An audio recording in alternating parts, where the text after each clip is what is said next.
Labour are in crisis, and to distract us all from the mess that they've made of pretty much everything and the elephant in the room, Keir Starmer's tanking poll ratings, they've come up with digital ID cards, a dead cat, designed to take our eyes off their disastrous 14 months in government.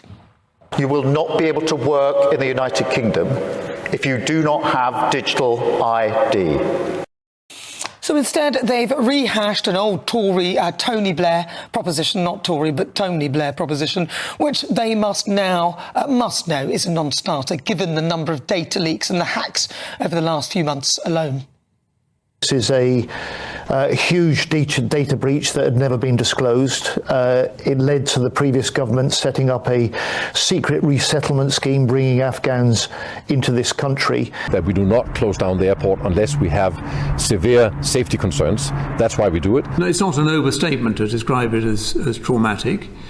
And it has endured some weeks, so we're still in the rebuild mode, and we will be for some time to come. Meanwhile, the department store Harrods is warning customers that their personal data may have been taken in a cyber. And that's just some of them. A Jaguar Land Rover, which is facing potential collapse, Gatwick Airport, etc.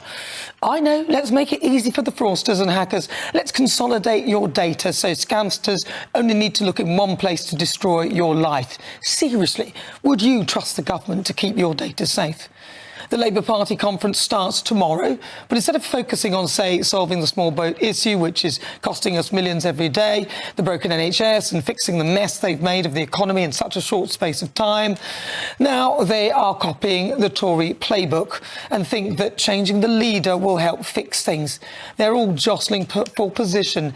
Andy Burnham is apparently on manoeuvres, as is Wes Streeting, Shabana Mahmood and Sadiq Khan are also on leadership challenges, manoeuvring. I'm not sure how helpful Sadiq will be if he has to negotiate with the leader of the free world, though. I'm not a fan of your mayor. Why not? I think he's done a terrible job. The mayor of London, Khan, is among the worst mayors in the world. Well, I think he's been a not very good mayor, from what I understand. He's done a poor job. Crime is up, a lot of problems. I look at London, where you have a terrible mayor, terrible mayor, and it's been so changed. Now they want to go to Sharia law. Sadiq's response to that? I think President Trump has shown he is racist, he is sexist, he is misogynistic, and he's Islamophobic. Sadiq, how about you put the interests of the British public first? He just can't help himself. Be dignified, button it, and prove him wrong, because from where I'm sitting, Trump is right. In the meantime, it seems Nigel Farage is living rent-free in all the party leaders' heads. Where gun laws are rolled back, so schools have to teach our children what to do in case of a mass shooting. Trump's America, don't let it become Farage's Britain. Nigel Farage says he wants to destroy the Conservative Party. Why on earth would we merge with that? Yes, why on earth would you? And as of today, a poll estimates if an election were called now, Reform UK would win over 300 seats. So instead of introducing ID cards, which aren't going to work, I do not see a single benefit to the government having digital ID other than them controlling what we do. Instead of introducing ID cards, why not try and follow what Nigel Farage is doing and find out why the electorate find his plans so interesting and prepared to vote for him rather than you? So Keir Starmer has achieved the incredible. He has united Zara Sultana, Ed Davey, Kevin Badenoch and Nigel Farage against his ridiculous proposal of ID cards. Well, let's bring in political commentator Susie Stride. Susie, welcome to the programme. Apart from the few glitches, it's annoying that, but never mind. You know the point I'm making, frankly. Why on earth is the Labour Party talking about digital ID when there is so much more to do?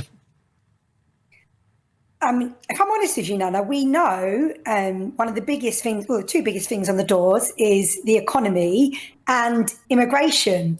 And in fact, it's been that way for quite a long time. And, you know, been on your show a number of times talking about how, you know, the Labour Party needs to make sure they have strong policies on immigration, because if they don't, that, you know, we're going to struggle to win the next election. And what ID cards are about is actually it's not going to be the silver bullet. It's not going to be all the answer. No way. There needs to be lots of actions taken. But one of the key things is having ID cards. One of the key things that can help, because we need to have those things that are push factors to people, that say to people, actually, you can't just come and work here illegally. And this will be a key way that we achieve that. How? I'm confused, because the kind of people who are defrauding the system, or the kind of, just say, for example, I've come here on a dinghy, I'm now going to work for Just Eat or Uber, or whatever the things are, some Deliveroo, perhaps, I don't know whether Uber are allowing it, but a lot of the delivery companies are, we know this, and I end up doing that. There's no, where would the digital ID, what would be the thing? Because it's probably cash in hand, some of it, none of it is really written down or authorised in a way. Why are these people going to suddenly go, oh, I didn't bother with any of the other things, but I'm going to bother with digital ID?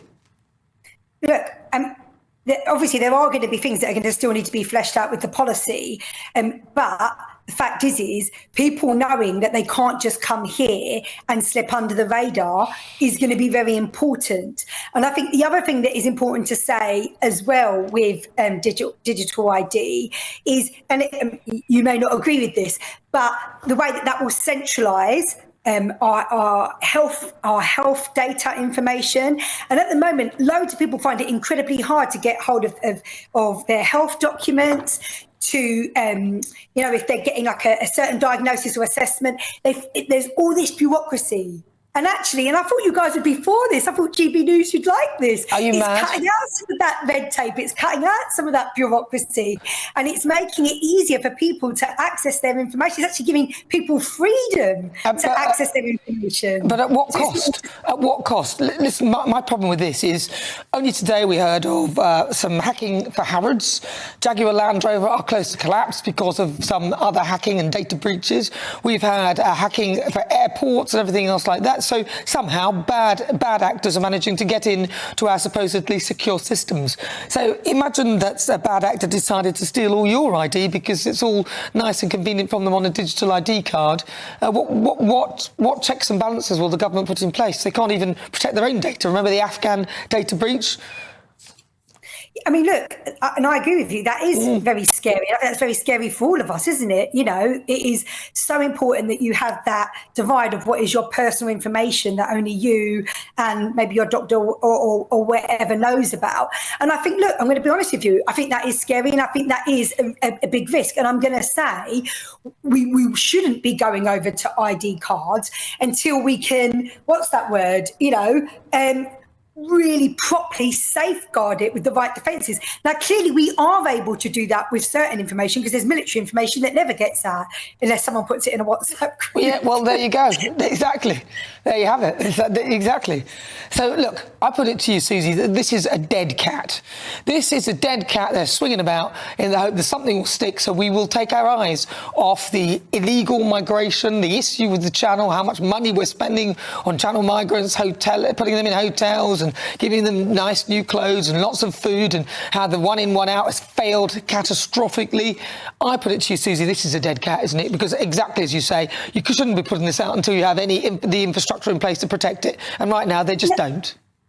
No, I don't think it is a dead cat. Look, I think it's really important. It's like Keir Starmer, he can't do anything to win. If he doesn't talk about immigration, you guys are knocking on the head. If he does, he's in trouble. The fact of the matter is this is Keir Starmer, the leader, or the British Prime Minister, listening and responding to where the British public are at on immigration and saying, we're going to take tough action. And I think lots of people are very much in favour of this. I've got lots of friends that are not Labour voters that are very much in favour of this. So I think this is Keir Starmer showing very strong action, being very decisive, and I think it is going to have an impact. But it's tough action against the British people, because the only people that will subscribe to this digital ID, because we have to, are the law-abiding, tax-paying British public who can't get out of anything ever because they've got all our IDs anyway. The people who this is meant to be targeted at are the crooks, the criminals, illegal migrants and I'm not saying all migrants are crooks and criminals, but I'm adding them into the list of people